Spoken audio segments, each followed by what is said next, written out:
Hi everyone, welcome to our channel. Today we're going to learn about verbs. Verbs are action words that tell us what the subject is doing. Whether you are new to learning English or just want to improve your grammar, this video is for you. So don't forget to like and share and subscribe to our channel for more easy English lessons. Let's get started. What is a verb?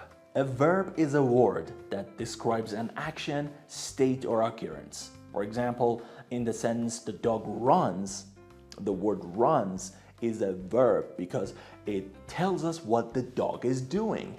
Types of verbs. Now let's look at the different types of verbs. There are three main types: action verbs, linking verbs, and auxiliary verbs. Action verbs. Action verbs describe something that someone or something does. They show physical or mental actions. For example, run, eat, and play are action verbs. We use them in sentences like she runs every morning or the kids play in the park. Linking verbs. Linking verbs connect the subject of a sentence to more information about the subject. They do not show action. Examples of linking verbs are is, seem, and become. We use them in sentences like she is happy or he seems tired. Auxiliary verbs. Auxiliary verbs, also known as helping verbs, are used with a main verb to show tense, mood, or voice. Examples are am, have, and do. We use them in sentences like I am eating or she has finished her homework. Regular versus irregular verbs. Verbs can be regular or irregular. Regular verbs form their past tense by adding ed to the base form, like walk becomes walked. Irregular verbs, on the other hand, have different forms for the past tense, like go becomes went. For example, I walked to school and she went to the store. Verb tenses. Verbs change their form to show time. This is called tense. The main tenses are past, present, and future. For example, past, I walked to the park. Present, I walk to the park.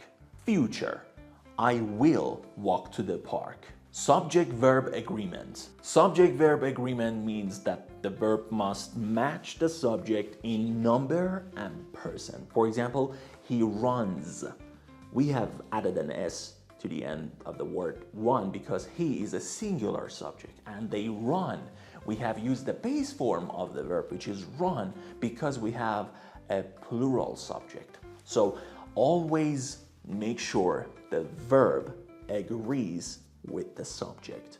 Transitive and intransitive verbs. Transitive verbs need an object to complete their meaning. For example, she reads a book.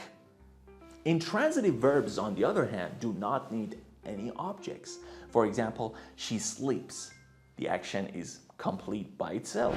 To sum up, verbs are essential in English. They help us describe actions, states, and occurrences. Remember the types of verbs as I told you: action, linking, and auxiliary. And also don't forget about the regular and irregular verbs, verb tenses, subject-verb agreement, and transitive and intransitive verbs. Keep practicing and you'll get better every day. Thanks for watching. Now here's a question for you. Can you make a sentence using an action verb and a linking verb? Drop your sentences in the comments below. And also don't forget to like this video and share it with your friends and subscribe to our channel for more fun and easy English lessons. See you next time.